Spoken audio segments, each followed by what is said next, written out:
So welcome to my first ever vlog related to beauties. Para sa mga mahilig magpaganda like me, magpa-botox, magpagluta, and magpa-filler, so whatever. Ngayon, nandito pala ako guys sa Empire Aesthetic. Inaantay ko lang si Ma'am Kay for parking. Then after nito, papasok na tayo sa loob. Doon na rin si Doc Gel sa loob. Inaantay tayo. Very excited kasi yung last na Sweatox ko is 4 months ago pa. This video, i-share ko lang naman yung mga basic na question natin as a personal consumer. Ayan, binuksan na yung gate. Let's go! So, dito na tayo sa Empire Aesthetics. Hello! Hi!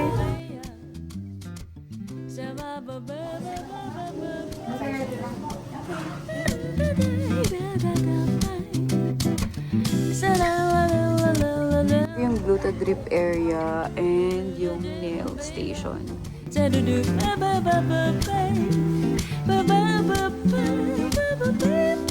Doc. Ganda naman ni Doc. Lalagyan na tayo ng anesthesia. Third time ko itong magpapa-Sweatox. Tapos yung last po is 4 months ago. Okay, tama lang. Tama. So, may mga questions lang po ako na mga basic lang naman.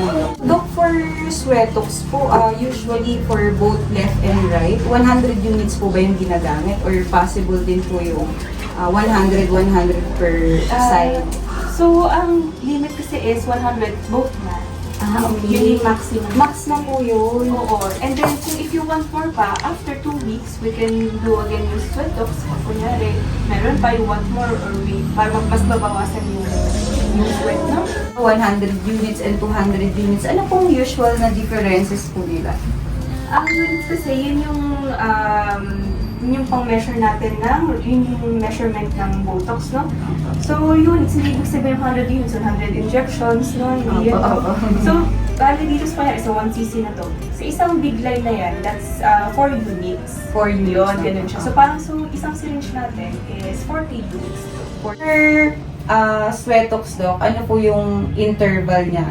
Okay. So, for the interval of Sweatox, it's usually 2 weeks naman. Oo. Every 2 weeks, pwede po siyang ipagawa. Pwede naman, oo. And then, maglalast yun for 3 to 4 months yung Botox naman sa under eye. How about yung benefits niya po? Yung Sweatox. Okay, so maglaless yung sweat mo, yung production din niya. Although hindi 100%, pero maglaless talaga siya, no? So, and then pag nagless yung sweat, maglaless yung odor. Nakaka-help din ba siya, Doc, na ma-less yung hair growth? Actually, hindi naman. Kasi ang effect kasi ng Botox is sa mga sweat glands, ganyan. And then sa mga muscle, pero hindi siya naka-affect sa mga hair, no? So, for sweat lang po talaga siya in odor. Yeah. Last question, Doc. Ano po yung mga usual na do and don'ts kapag nagpapa-Sweatox? Okay, so pag Sweatox, no? So like any other Botox, una-una, avoid anything hot sa area, like saunas, warm bath, avoid muna natin. Heavy exercise din, for at least a week, huwag muna. Kasi kapag, kunyari, in contact with heat, mas mag-less kasing metabolize yung Botox, maglaless yung efficacy niya. So, we avoid anything hot sa area. And then, yun lang, wala naman ng any other. You can return to your daily activities naman after. And then you can wash yung area na yan after 8 hours. Then yung kunyari mag-a-apply ka naman ng mga deodorant, ganyan. Siguro mga after 12 to 24 hours naman. Habang nakababad tayo ng topical anesthesia. So, tinanong ko kanina si Doc kung ano yung magandang brand gamitin for Sweatox. So, yung last na ginamit kong brand is Botulux. Pero sabi ni Doc, mas stronger daw yung Rentox. So, let's see how long yung itatagal nung effect sa akin ni Rentox.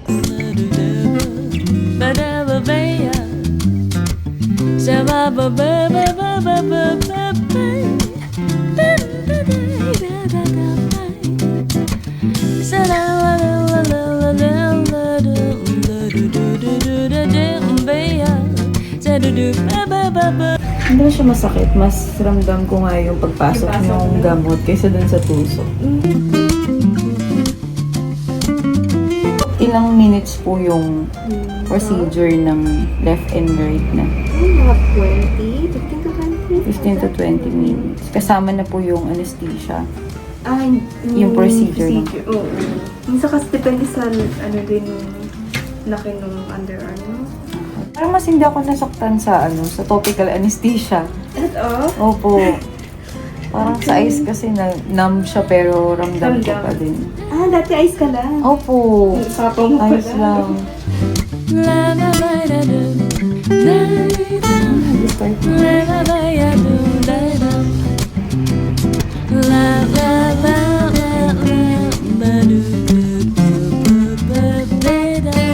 Finally, tapos na tayo. For cleaning na lang siya. Ganang kami ni Doc. Yung naramdaman ko lang talaga is yung pagpasok ng meds. So after 8 hours now, before you can wash yung area na to, and then be gentle lang, no? Just avoid anything hot sa area. Okay. You know, warm bath, sauna, ganyan, no? Opo For at muna. least a week. Okay, so since we use needles, pwedeng magpasa, no? Pero don't worry, kung if ever magpasa, magsasubside naman yan, ha? Apo. Apply ka lang ng ice sa area, ganun. Cold compress po Yes. sa area na may pasa. Twice a day, no? Magsasubside naman mga 3 to 7 days. Yung iba naman din nagpapasa, so depende, no? So if ever lang magkaroon, ganun. Pero ako po kasi pasain eh. So, possible. Pwede. Ice lang, no? Oo. Si Doc Gel nga pala ang gumawa ng procedure natin today. So, visit lang kayo sa Empire Aesthetic kung may gusto kayong ipagawang procedure. Thank you. Thank you, Doc.